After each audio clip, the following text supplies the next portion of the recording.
La maison était silencieuse, hormis le léger bourdonnement du ventilateur au plafond qui tournait paresseusement. La nuit s'était installée, épaisse et lourde, avec seulement une fine lueur argentée de la lune qui glissait à travers les rideaux. Je m'étais endormie à côté de mon père, une chose que je n'avais pas faite depuis des années, pas depuis que j'étais enfant et que je craignais les orages. Mais ce soir-là était différent. Ma mère avait quitté la ville pour une obligation familiale, et bien que ni lui ni moi ne l'ayons dit à voix haute, je savais que la maison semblait plus vide pour nous deux. Vers les premières heures du matin, je me réveillai à moitié, troublé par une sensation familière, le bras de mon père qui m'enveloppait. Sa main, rugueuse des années de travail mais douce de soin, reposait légèrement sur mon épaule. Il n'y avait rien d'inhabituel là-dedans, un instinct parental de réconforter, même dans le sommeil. Mais ensuite, sa main glissa le long de mon bras, avec une tendresse si délicate, si prudente, que je me figeai. Ce n'était pas le geste distrait d'un père. C'était autre chose, quelque chose de plus doux. Il murmura le prénom de ma mère dans un souffle, sa voix basse et épaissie par le sommeil. Pendant un instant, mon cœur trébucha, pris entre confusion et quelque chose de plus profond qui n'avait rien à voir avec la peur ou l'inconfort. C'était du désir, pas une erreur, mais le genre de toucher qui appartient à l'amour. La pièce sembla rétrécir, l'air devenir plus lourd. Je ne bougeais pas, osant à peine respirer. Mon père n'était pas assez éveillé pour savoir ce qu'il faisait, mais je pouvais le sentir. La manière dont ses doigts se recourbaient légèrement, la façon dont son souffle retrouvait ce rythme régulier qui avait toujours appartenu à ma mère. Le poids de son absence était partout. Même dans son sommeil, son cœur la cherchait, prenant ma présence pour la sienne. Ce n'était pas mal, pas au sens où ce mot pourrait le suggérer. C'était humain. C'était l'amour qui s'étendait dans l'espace silencieux entre le manque et le souvenir, entre celle qui était là et celle qui aurait dû l'être. Je compris, avant même qu'il ne se réveille en sursaut, réalisant son erreur, qu'il n'y avait aucune honte à cela. Sa main se retira brusquement, une lueur d'horreur traversant ses yeux, suivie d'une tristesse plus douce. Mais je me contentai de sourire, un sourire teinté de quelque chose que je ne pouvais nommer. Je n'avais pas peur, je n'étais pas mal à l'aise. J'étais juste là, prise au milieu d'un amour trop grand pour se limiter aux frontières que l'on trace entre parents et enfants, mari et femme. Je fermai les yeux à nouveau, laissant le silence s'installer entre nous, lui permettant de rassembler la dignité ou les mots qu'il pourrait trouver pour couvrir ce qui n'avait pas besoin de l'être. Il n'y avait rien à dire. L'amour, même égaré dans la brume de la nuit, restait de l'amour. Et je compris, à cet instant, que ce que j'avais vu n'était pas de la confusion, mais de la dévotion, celle qui persiste dans les os, celle qui façonne notre façon d'aimer bien après que les lumières se sont éteintes. Ils s'étaient rencontrés d'une manière que les histoires rendent toujours trop parfaites pour être vraies, mais pour eux, c'était réel.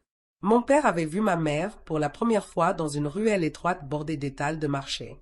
Ses mains étaient pleines de légumes frais, une mèche de cheveux collée à sa joue par la chaleur de l'après-midi. Il n'y avait rien d'extraordinaire en elle à ce moment-là, pas de brise dramatique soulevant ses cheveux ni de regards échangés au ralenti dans une foule. Mais quelque chose dans son sourire, cette chaleur naturelle qu'elle offrait au vendeur en négociant un bouquet de coriandre, l'avait arrêté net. Il n'était pas du genre à croire au destin. Mais après ce jour, il se mit à passer plus souvent par ce marché. Il lui fallut des semaines pour trouver le courage de lui parler.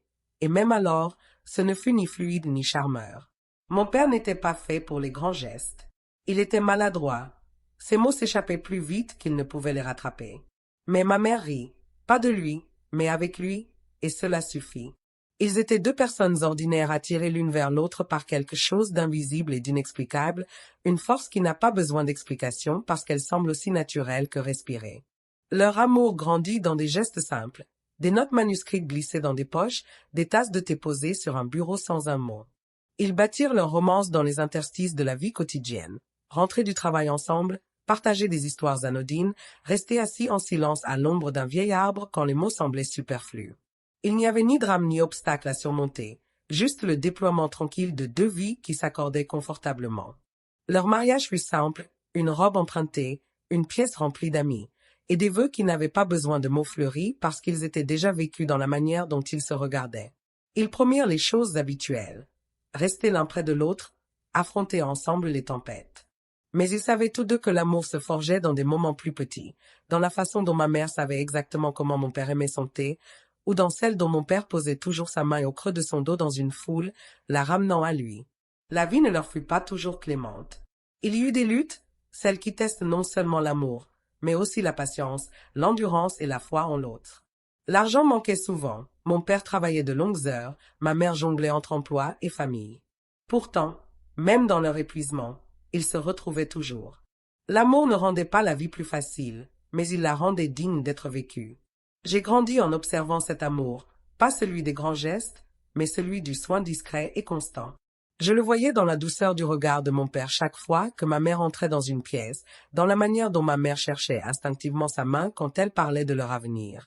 Leur amour n'était pas un conte de fées, il était mieux, il était réel. Je restai éveillé longtemps après que la respiration de mon père eut retrouvé son rythme régulier. Mon esprit oscillait entre le passé et le présent. Ce que je ressentais n'était ni de la confusion ni de l'inconfort, mais quelque chose de plus profond que je ne pouvais nommer.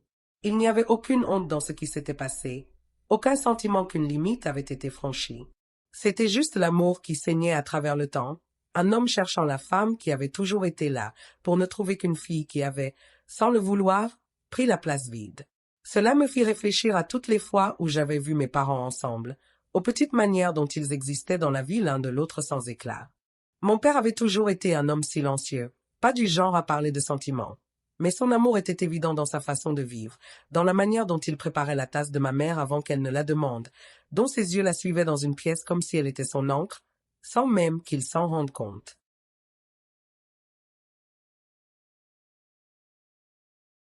Cette nuit-là, pour la première fois, je compris ce que cela devait être de perdre la présence constante de quelqu'un qui fait partie de vous depuis si longtemps.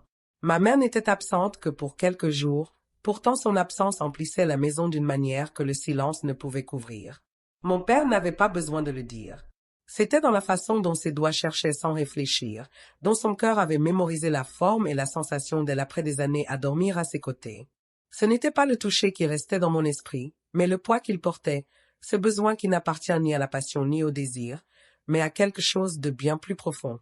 Le besoin de foyer, de réconfort, de la personne qui vous connaît sans mots. C'était ce que mon père cherchait dans le noir.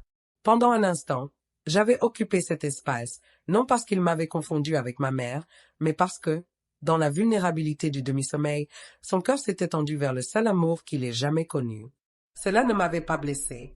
Au contraire, je ressentis quelque chose proche de l'émerveillement.